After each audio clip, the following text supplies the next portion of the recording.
Você anda por vista ou anda por visão? Eu trouxe a sintetização dessa pergunta. E ela diz assim, ó: é a visão e não a vista que vai determinar o seu destino. Presta atenção nessa fala. É a visão e não a vista que vai determinar o seu destino. Existem pessoas que têm vista, mas não têm visão. A vista muitas vezes é a pior inimiga da visão. Não podemos ser guiados pela vista, mas sim pela visão. O próprio apóstolo Paulo escreveu no livro de Coríntios, está lá, está escrito ali, ó: porque andamos por fé e não por vista.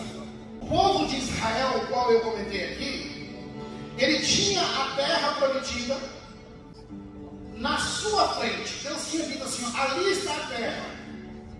Mas, infelizmente, a sua vista os deixou de lado do foco. Estou falando principalmente daqueles 10. Sabe por quê? Agora eu vou começar a destrinchar o que é a vista, o que é a visão. A vista, ela foca somente no problema. A visão foca na promessa. A vista, ela foca no problema. Quando você é uma pessoa que é guiada por vista, Deus te trouxe aqui hoje para transformar a sua maneira de pensar. Quando você anda só com vista, você só consegue enxergar problema. Nada está bom. Mas Deus vai virar essa sua maneira de pensar hoje. A escola está ruim, a conta de água está ruim, o governo está ruim, a igreja está ruim, o tempo está ruim. Se está muito sol, reclama. Se está muita chuva, reclama. Então, a pessoa que anda por vista, ela só consegue ver o problema. Mas quem está focado na visão, ele vê: a coisa está ruim hoje, mas amanhã a vitória virá. Aleluia! Aleluia! Veja que os 12 espias foram para a mesma terra, mas 10 voltaram, só conseguiram falar de problema. Pastor Luiz, quantos espias que Josué mandou? Moisés mandou? 12. 80% dos que voltaram só trouxeram negatividade. 12 caras foram ver a mesma terra, foram com a mesma instrução, tinha a promessa, Deus havia falado, vocês vão ver no decorrer da mensagem, mas 10 caras só trouxeram relatos de coisas ruins. A Bíblia diz que Josué e Caleb, quando voltaram, não falaram de problema, somente da promessa. Deus te trouxe aqui, Deus vai falar com você hoje uma vez, então hoje é forte. Por isso que as pessoas que têm visão, ela pode enxergar mais longe. Me vem à memória tanta coisa, eu não quero fugir da mensagem. Rapidamente veio aqui na minha memória a visão de Paulo. Quando ele se viu, não é isso pela mensagem, se viu numa situação muito difícil, onde todos iriam morrer, ele levantou diante do caos e disse: pessoal, fica tranquilo, porque o anjo de Deus a quem eu sirvo esteve comigo e nenhuma alma vai se perder. Visão. Aonde nos vê adversidade, nós podemos ver oportunidades. Aonde nos vê problema, nós veremos bênção. Quando alguém vê o gigante, vamos ver a terra prometida. A Bíblia diz que Davi estava diante de um grande gigante. Alguém disse para ele: você não tem condições de lutar contra esse cara. Esse cara é maior e ele é experiente. Davi não viu o gigante, já viu o tamanho da cabeça do gigante. Falou: eu não levo aquela cabeça. Aquilo ali para mim é bichinho. Porque ele era homem de visão. Josué e Caleb, eles estavam focados, sabe o que? Na promessa. Quem está focado na promessa não anda por vista. Eles não conseguiram viver o problema, mas eles conseguiram tranquilizar. Veja bem, essa aqui agora é uma pergunta você uma pergunta, não, uma afirmativa. Tudo aquilo que você focar, você vai maximizar. Presta atenção nessa fala. Tudo aquilo que você focar, você vai maximizar. Por exemplo, eu quero dar um exemplo aí. Se você está vivendo um problema, não importa qual seja, se você focar nele, maximizar ele, você só vai vivenciar ele. Em que está o seu foco? Qual é o foco da sua vida? Naquilo que você focar vai vir para você. Posso falar que a minha esposa não está aqui? Mas eu vou falar uma coisa assim muito... que aconteceu comigo ontem. Algumas coisas particulares que acontecem comigo, eu gosto de falar com as irmãs, para vocês entenderem quando a gente maximiza, quando a gente foca no que é aquilo que a gente quer. Porque tem pessoas que a pessoa consegue visualizar problema. Está imóvel com problema, só vivendo com problema. Ainda voltando no Paulo, os caras falaram que ele ia morrer, ele sacudiu a cobra e seguiu em frente. Nós levantamos no dia de ontem, pela manhã, e minha esposa gosta muito de milho. Tudo que é voltado para o milho, eu não gosto. Nem de doce eu gosto. Ela disse, ai, que vontade de tomar um café com um bolo de milho. Eu não quero esse milho qualquer, eu quero milho de verdade. Eu quero... Falei, cara, eu vou comer milho com essa mulher. E nós estamos indo para um compromisso. Acho que era até um compromisso da igreja. Aí passando num lugar ali, falei, acho que tem um lugar aqui que vende milho. Aí paramos aqui. Aí parei, nem desci do carro, ela desceu. E ela achou que estava dormindo, comeu um milho, quase que eu gravei, começou a cantar lá dentro do negócio. Ai, meu Deus do céu, uma alegria, pai, você não quer? O que está acontecendo, minha filha? Ai, um milho! Comeu uma boca assim, até eu fiquei movendo comigo. Eu que não gosto. Aí no carro disse, está vendo? Você focou, você maximizou, você priorizou, você falou, veio até você. Por isso eu pergunto para você, qual tem sido o seu foco? No problema ou na solução? Se você ficar administrando o problema, você vai ficar administrando o problema pelo resto da sua vida. Mas se você disser assim, eu sei em quem tem crido, e eu tenho certeza que Deus vai me tirar dessa situação. É por isso que a Bíblia diz, entrega o seu caminho ao Senhor, não é isso que história. Entrega os teus caminhos ao Senhor, e fala mais o quê? Confia nele, o que vai acontecer? Então quando o teu foco muda, a sua vida também muda. E apesar dos problemas, apesar das muralhas, nós precisamos focar na promessa.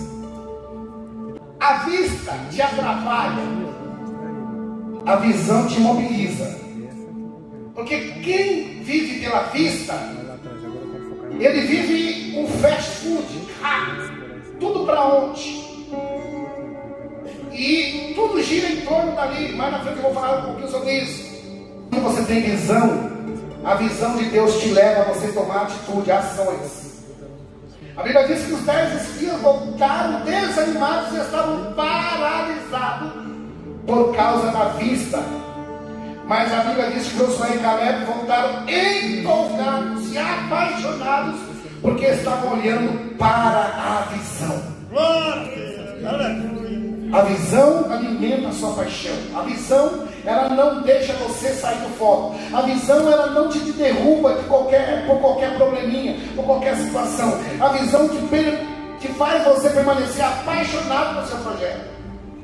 Josué e Caleb, os outros 10, que não vou citar o nome deles aqui, não vale a pena, tem a citação das tribos deles, voltaram trazendo um monte de relatos. Depois eu vou falar que eu quero atropelar aqui. Porque eles só viram o problema. Mas a visão de Josué e Caleb foi diferente. Mas a vista te enche de medo. Tudo que chega para fazer teu medo não vai dar certo. E será, irmão, só falar uma coisa para você. Sobre o será, Deus não opera. E nem no molho. Ele quer que você seja quente ou frio, um dos dois. Ou é ou não é, ou é ou deixa que é. A Bíblia diz, determinando tu algum negócio, ser-te-á firme, e a luz brilhará nos teus caminhos. A vista te enche de medo. Você não fala, não vai dar certo, não vou conseguir. Depois nós vamos para na frente, vocês vão ver o que ele fala aqui. Mas a visão te enche de valor. Os 10 espias, eles preferiram, sabe o quê? Morrer no deserto do que entrar na terra prometida. Mas Josué e Caleb não. Josué e Caleb, eles estavam dispostos até morrer, mas eles morreriam, sabe como? Lutando para alcançar a terra prometida. É isso que Deus quer de nós. Eu trouxe essa águia aqui, que é um pássaro bem prático. Eu gosto muito da águia. Uma hora eu quero comprar uma águia artesanal, colocar na minha mesa, sabe? Eu gosto muito porque ela traz muita coisa importante para nós. A história diz que as galinhas, elas vivem por vista. Vou fazer uma analogia para vocês aqui.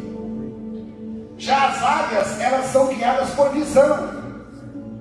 As galinhas só conseguem ver o galinheiro ali, ó, só consegue ciscar no meio próximo dela. Mas a águia consegue ver a 3 quilômetros de distância. Ela consegue ver longe, ela alcança longe. Quando uma galinha, aqui quem é criador sabe do que eu estou falando, quem já criou. Quando a galinha vê uma tempestade, ela já cacareja e sai correndo. Se qualquer coisinha, você bate o pé, ela barulho todo cai fora, correndo. Você não consegue nem pegar ela. Agora, quando a águia, ela vê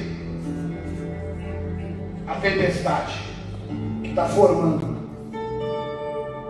ela vai de encontro à tempestade para tentar passar pela tempestade e voar rápido. Eu queria falar para você rapidamente de algumas curiosidades da águia. E depois eu quero fazer uma pergunta muito capciosa. Os olhos da águia, pastor, eles são tão grandes, eles são do tamanho do olho da águia, proporcionalmente ao seu corpo, ele é praticamente o tamanho do olho do ser humano. E o olho dela chega a ser maior do que o cérebro dela. Só que ele tem uma diferença de nós. O olho da águia, ele é imóvel, ele é uma bola, 2 bolinhas na sua cabeça, mas ele não mexe. Ele não é igual a nossa bola do olho, que você vira para cá, você vira para cá e vai para cima e para baixo. Não, a dela não, a dela é fixo.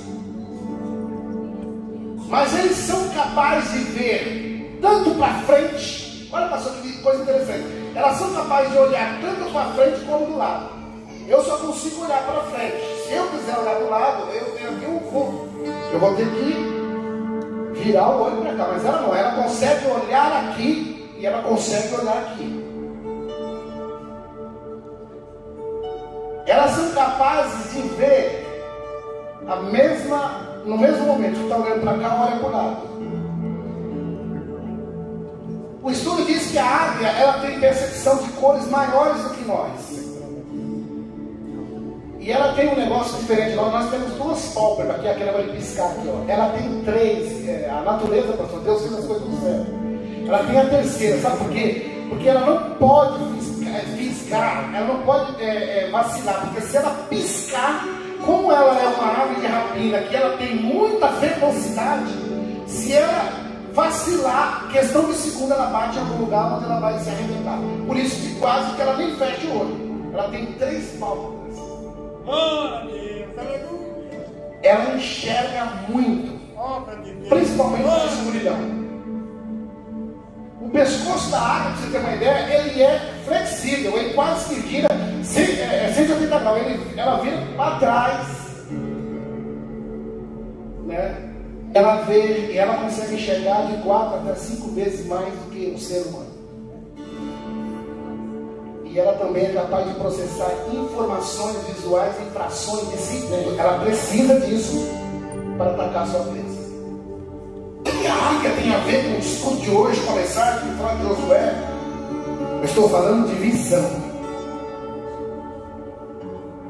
Se eu fazer aqui uma pergunta, e aí eu falei da pergunta capciosa, se eu perguntar, eu não vou nem perguntar porque é quase que na totalidade. Se eu dissesse, se você pudesse dizer assim, ó, quem gostaria de ser uma águia? Lógico que todo mundo quer ser uma águia.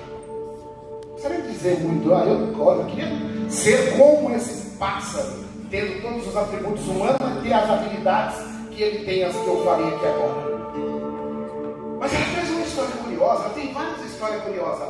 E uma outra hora eu vou falar, eu estava estudando sobre isso. Ela dá um estudo para a família aqui de 2 horas, pastor, só falando da águia. Só para você ter uma ideia, a Bíblia apresenta mais de 30 versículos falando sobre a águia.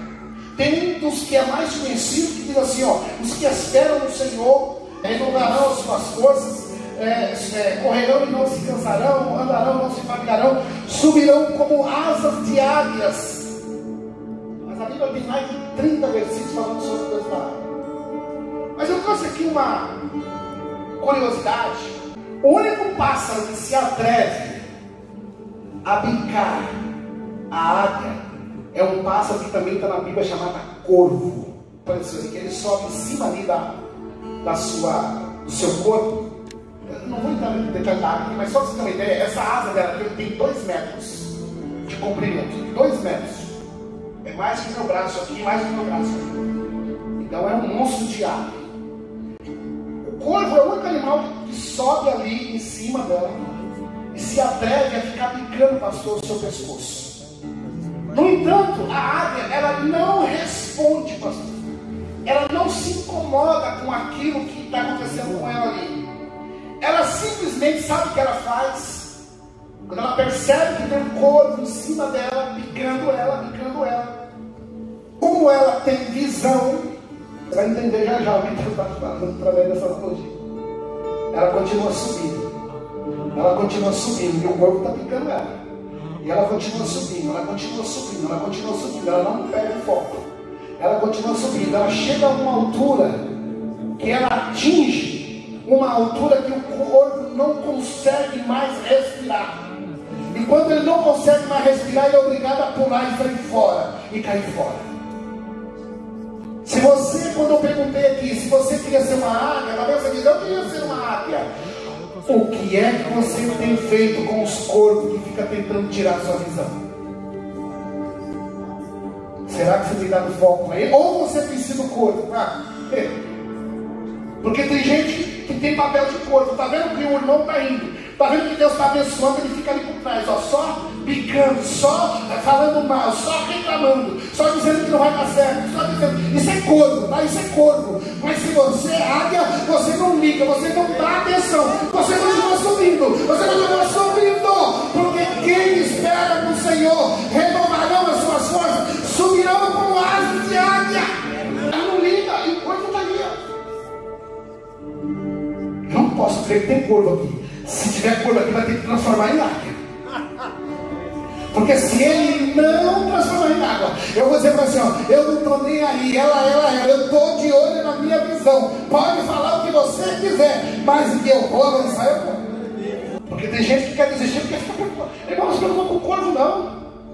Deixa os corvos falar, deixa ele falar, fala muito.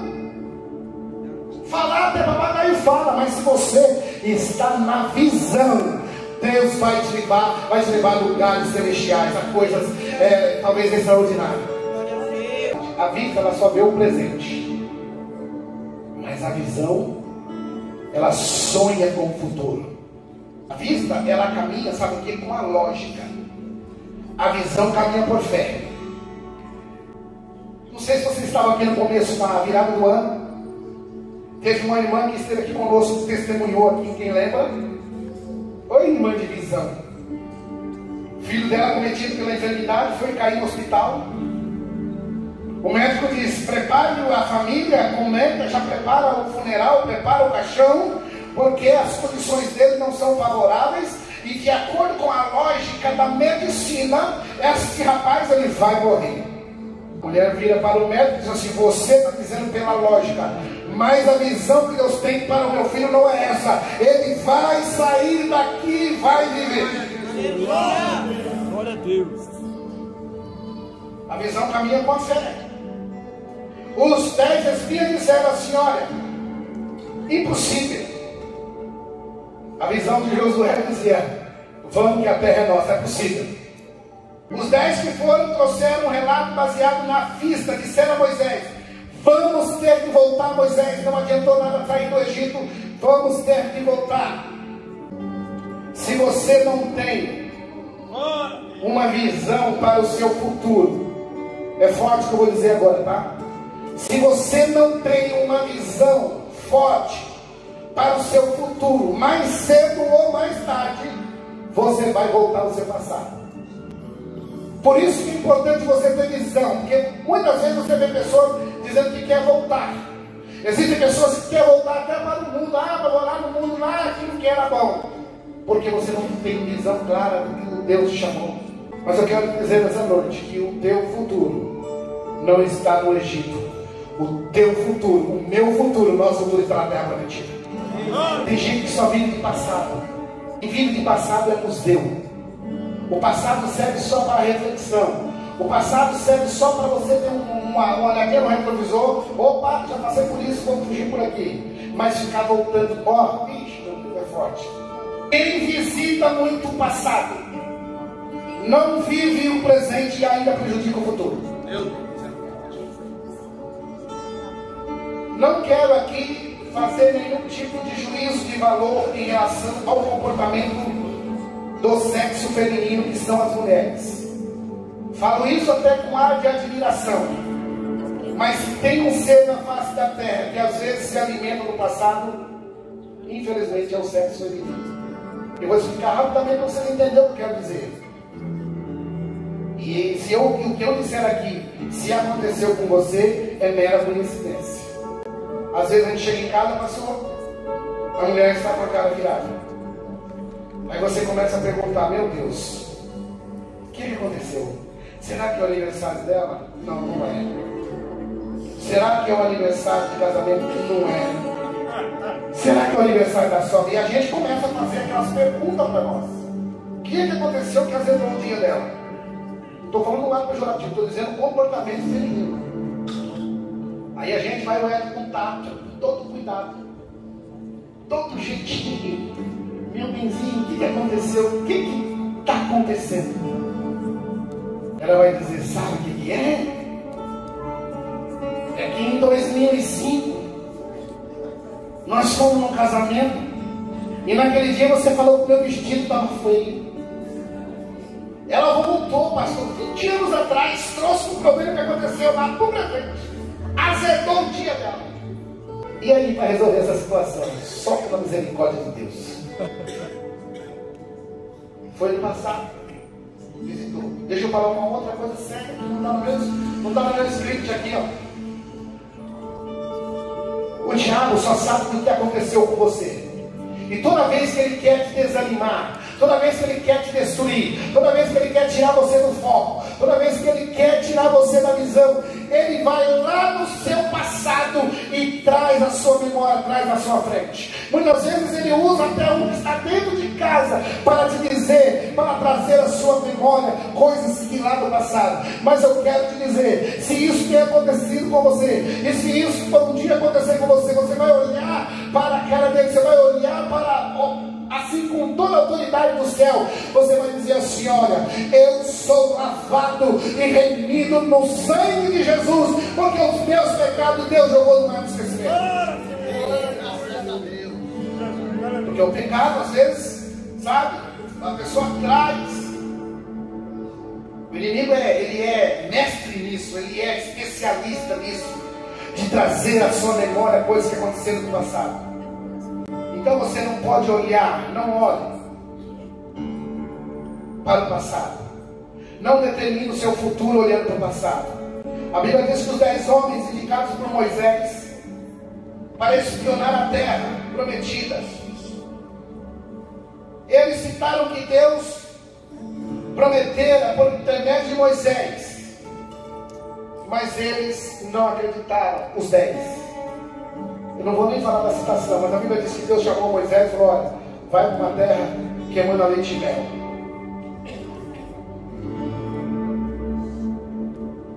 Nós temos vivido um momento difícil na face da terra. A incredulidade e a descrença, ela tem, e a falta de fé, ela tem levado muitas pessoas até passou conheci disso da igreja, pessoas que estão na igreja há tanto tempo, tem levado essas pessoas ao ateísmo. Sabe o que é o ateísmo, irmãos? É a ausência da crença na existência das divindades, daquilo que Deus faz, não crer nos milagres. Baseado nisso, eu quero ir agora para o final, falar aqui sobre 4 atitudes. E você que está aqui nessa noite, você que vai analisar em qual dessas atitudes você está. Vou falar de 4 atitudes. Você que vai dizer, não vou aqui julgar ninguém. Não sou eu aquele pregador que fico, sabe, jogando os dados. Não. Cada um recebe a mensagem da maneira que Deus falar e leva e vai mastigando e Deus vai trabalhando, vai moldando o nosso caráter. A primeira aqui é atitudes que caracterizam uma pessoa que é incrédula. Eu não vou nem ousar perguntar se tem aqui alguém incrédulo, porque é possível que não tenha. Bom, se você fosse crente, você nem tinha vindo aqui na igreja. Mas será que a gente não tem incrédulo na igreja? Pergunta que me vem agora. Será que a gente não tem incrédulo na igreja? Vamos ver. A primeira atitude do incrédulo: duvidar das promessas de Deus. A Bíblia diz que os 12 espias foram sondar a terra. 10 homens demonstraram que eram pessoas dominadas pela incredulidade. Eles duvidaram da promessa de Deus. Mas se você puder dar uma pausinha, joga lá em Números 13, o verso 31 e 32, porque eu tenho que mostrar para os irmãos, vocês vão sintetizar o que é. O cara, pastor, os 12 eram chefes de cada família. Foram homens escolhidos a dedo. Foram homens especiais, não foram pegos qualquer Zé Ninguém, Zé Ruela qualquer, não. Foram homens que foram levantados porque representavam as 12 tribos de Israel. Olha o que eles disseram. Porém os homens que com eles subiram disseram: não poderemos subir contra aquele povo, porque é mais forte do que nós. Vamos entender o outro. Meu Deus do céu. Se não bastasse a sua incredulidade, eles infamaram toda a congregação. Tem pessoas na igreja que é mestre disso. Falou que uma confusão é com ele. Falou que é para destruir. Falou que é para atrapalhar o grupo. Falou que é para atrapalhar a igreja é com ele. Olha, infamaram a terra que tinha espiado perante os filhos de Israel, dizendo: a terra pelo meio do qual passamos a espiar é terra que consome os seus moradores, e todo o povo que vive no meio dela são homens de grande estatura. Você já pensou, pastor? Eu como líder, que foi levantado, você como líder, eu chego aqui na frente, meus irmãos, mas não adianta ir embora hoje não, você vai chegar em casa, vai estar tudo arrebentado, aí o PCC está na rua, vai matar todo mundo vai morrer, fica todo mundo aqui, sabe que eles causaram terror na vida daquele cara. É que não dá tempo, mas eles contaminaram a congregação inteira. Volta lá na. Que outra coisa? Quem é incrédulo tem memória curta. Quem é incrédulo tem memória curta. Por isso que eu estou perguntando: será que tem pessoa incrédula aqui? Mas você tem memória curta. Viveu a bênção de Deus, pastor, na igreja todo o tempo. Uma vez só, um momento só, que alguém por algum motivo qualquer não deu a atenção que deveria, ou alguma coisa nesse sentido, ele já sai amaldiçoando todo mundo, reclamando, xingando de Deus e o mundo. Tem memória curta. Esses homens, eles não se lembraram dos sinais do Senhor no Egito. A Bíblia diz que Deus preparou maná, deu comida, deu água, deu um monte de coisa, não dá tempo de eu falar aqui. Mas eles não lembraram, eles tinham a memória curta. Terceiro, atitude do incrédulo. Coloca aí para mim. Vive só no agora. Eu falei para vocês, o fast food tem que ser agora, tem que ser agora, tem que ser para onde? Tem que ser para onde? O povo que está nessa terra tem é muito numeroso, é grande, é gigante. O quarto, tem um foco só na impossibilidade. Os 10 homens disseram assim: ó, nós não podemos subir contra este povo. Atitude, sabe o quê? De incrédulo. Quando a gente fala que vai fazer um trabalho, pastor, não vai dar certo. Ih, essas irmãs que foram colocadas aí na frente, pode crer que não vai dar certo. Aí aquela irmã, isso não vai longe não, minha filha. Aqui nessa igreja não tem espaço para o incrédulo, porque aqui quem está no comando é o general de guerra. Ele é que está na frente. Eu posso até falhar, o pastor Luiz pode até falhar, mas o general de guerra não vai falhar. O incrédulo, aquele que não crê, ele tem uma facilidade, pastor, para contagiar aqueles que estão por perto. Eu vou pedir um favor para essa igreja: quando você estiver perto do incrédulo, sai fora dele, deixa ele sozinho. Quando ele chegar, você levanta e senta no outro banco, deixa ele sozinho. Porque ele tem uma doença que contagia as pessoas. Ele contagia quem está por perto. A Bíblia diz que os espias eles infamaram a congregação, passou inteira, todos eles infamaram, só disseram: olha, a terra é muito boa. Porque o incrédulo é assim, ó, que age assim, ó, o culto foi bom, mas também não estou concordando mais com aquilo que está fazendo. Eu não concordo. Aí acha um outro que está quase indo na atitude dele, também já cola do lado, porque os opostos não se atraem, não, é os positivos que se atraem. Aí encosta, é mesmo, você tem razão, é verdade. Aí até aquilo que você não estava vendo, você começa a ver. Aí já chega um outro, passou com um pouco, a panela está feita. Aí, meu Deus do céu, só fogo do céu para derramar, para bater a panela. Porque infama tudo, atitude de incrédulo. Se é para vir e não crê, você nem vinha, melhor ficar. Melhor não, ó, pastor, não dá para ver. Melhor, porque você vai vir, você vai contagiar. Porque aqui você vai encontrar lavados e remidos no sangue do Cordeiro. Não tem espaço para você. Ou você se converte, ou você vaza. Ou você se converte, ou você vaza. Os 10 homens infamaram toda a congregação. Depois você não vê na frente que teve um momento, pastor, que Josué e Caleb teve que pular na frente e reverter o quadro. Sabe a outra atitude?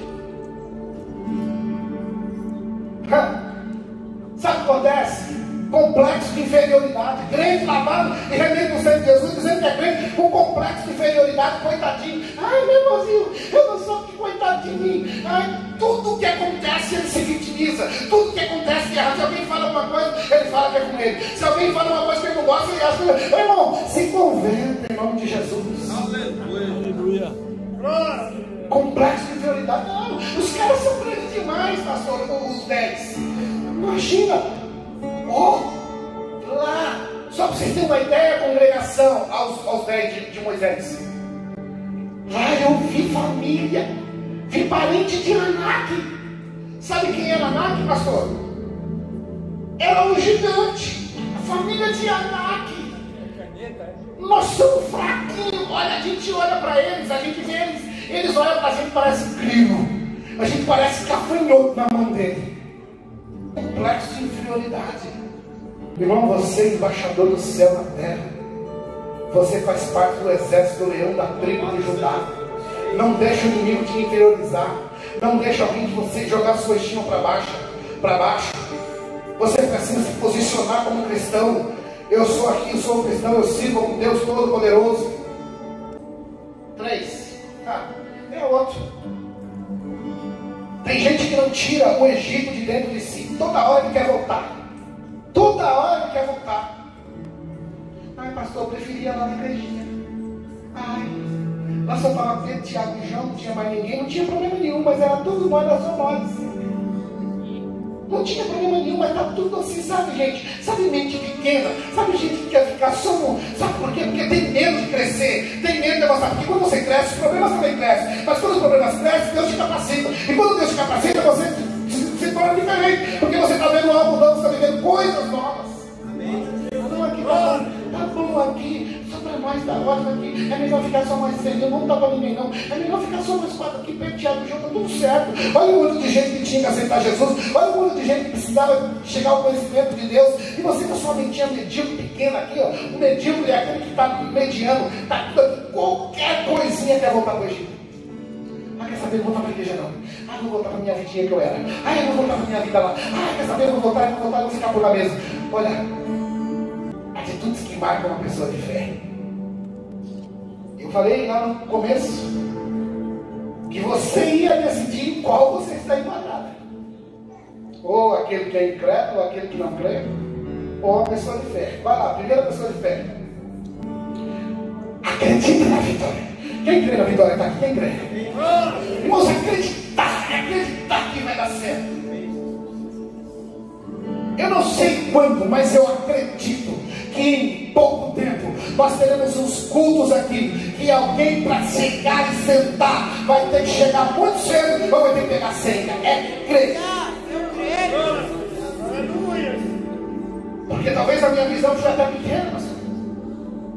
Talvez a visão tenha que ser uma igreja para 5.000 pessoas. Ah, pastor, eu não tenho condição, eu não tenho dinheiro para isso. E a visão? Cadê a visão? E a visão? Paulo disse: vai lá, não me envergonho, porque eu sei em quem tenho crido. E estou certo de que Ele é poderoso para guardar o meu depósito até aquele dia. Você crê? Você sabe que você tem crido? Para ter atitude de fé, tem que voltar a atenção para Deus. Teve uma hora, pastor Almício, que Josué e Caleb pulou na frente da congregação e disse: eita, para aí, calma aí, pastor. Não é bem assim como esses 10 estão falando, não. Fica tranquilo. Não dê atenção a esses incrédulos, não. Fica tranquilo, olha. 14, verso 8. Quando a pessoa volta para Deus, aí ele diz assim, vamos lá, para toda a congregação: olha, se o Senhor se agradar de nós, então nos porá nessa terra e não dará a terra que manda mente legal. Se o Senhor se agradar, sabe o que é esse quebrantamento? É reconhecimento do poderio de Deus. Josué e Caleb disse assim: não liga não, porque se o Senhor se agradar de nós. O quarto, sabe o que é? Obediência a Deus, reconhecimento e obediência.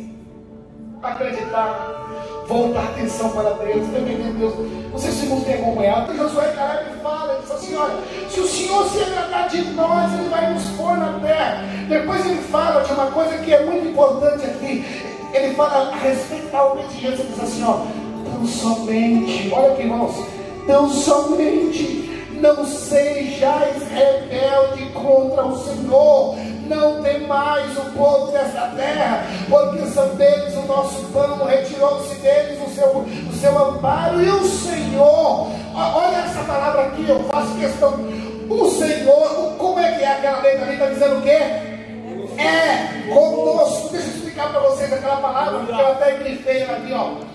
O Senhor é conosco. Olha, o Senhor não está conosco. O Senhor não era conosco. O Senhor não vai estar conosco. O Senhor é conosco. É presente, é conosco. Amigos, o Senhor é conosco. Não temas. Pastor, como quer dizer isso? Não, ele já foi conosco. Ele vai ser no futuro, vai. Mas no momento ele é. Josué e Caleb, não se preocupe, o Senhor é conosco. Não se preocupe, o Senhor é conosco. Não fica triste, não fica apavorado. O Senhor é conosco. As atitudes de um crente, de um cristão, de uma pessoa de fé, não é dominada pelo medo. Josué e Caleb diz: não temais o povo dessa terra. Por que você está com medo? Por que você está enfrentando dificuldade e está com medo? O Senhor é conosco. O Senhor é conosco, o Senhor é conosco, o Senhor é conosco. Quando a dúvida vier, você vai dizer: o Senhor é conosco. Quando o problema vier, você vai dizer: o Senhor é conosco. Quando a dificuldade vier, você vai dizer: o Senhor é comigo. Segundo, né? As adversidades não são elemento de derrota. Estou passando por isso, pastor, estou passando por uma dificuldade, estou passando por um problema tão difícil, mas o Senhor é conosco. Pastor, olha, só misericórdia lá em casa, não tem nada para comer, mas o Senhor da providência é conosco. Ah, pastor, mas o meu filho está no mundo das drogas. Eu sei que o meu Redentor vive um dia, ele vai sair, o Senhor é conosco. Terceiro, confia na companhia do Senhor. Josué e Caleb disse a eles assim: olha, Deus não me tirou. Deus não nos tirou da terra para ficar aqui e morrer, não. Não dá tempo para descorrer o tempo. Sabe por quarto? Crê em Deus e a vitória vai ser garantida. Crê em Deus e a vitória vai ser garantida. Em Números 14, eu quero finalizar esse texto. O que é você crer no Deus da vitória? Lá no capítulo 14, ele diz assim, verso 30: não entrareis na terra pela qual levantei a minha mão contra vós, faria habitar nela, senão somente Caleb, filho de Jefoné, e Josué, filho. Sabe por quê? Os corvos ficaram de fora. Os corvos ficaram de fora. Os que gostam de reclamar ficaram de fora. Os que gostam de murmurar ficaram de fora. Os mexeriqueiros ficaram de fora. Aqueles que queriam ver a derrota do povo de Israel ficaram de fora. Mas Josué e Caleb entrou e foi abençoados. O que nós podemos aprender com esses 12 espias? Que Deus cuida daquele que dele crer.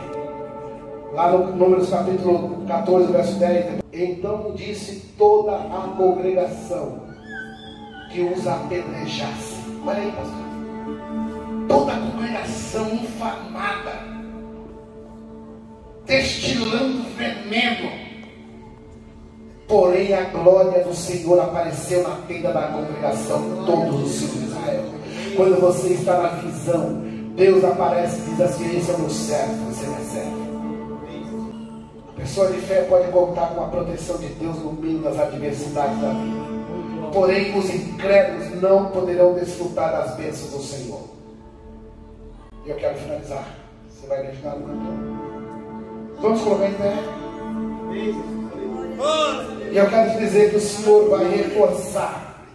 Deus vai renovar a sua visão. E se você tem visão, você pode responder a primeira pergunta que eu fiz. Você anda por fé? Ou você anda por visão? Quem quer andar por visão aqui, levanta a mão. Aleluia, Deus. Deus vai te dar visões do céu. Deus vai te dar visão para o seu propósito. Você vai começar a entender. Você não vai ficar focado, pelo amor de Deus, depois dessa mensagem, não fique focado no problema. Não dê ibope ao problema. Você sabe o que você tem que fazer com o problema? Quando você se vê numa situação tão difícil, tão apertada, entra no seu quarto, fecha as portas e coloca a sua cabeça no pó. Quem sabe ainda haja esperança. E não sair falando para todo mundo, não sair tentando se vitimizar. Deus está te dando uma nova visão. Aleluia. Olha aí. Matar os teus sonhos. O teu coração. Eu nem obedeci. Se lançaram você. Deus está profetizando através desse louvor. Receba essa noite. Perdeu a visão. Se pecaram, mataram os teus sonhos, sufocando o teu coração. Deus está te curando.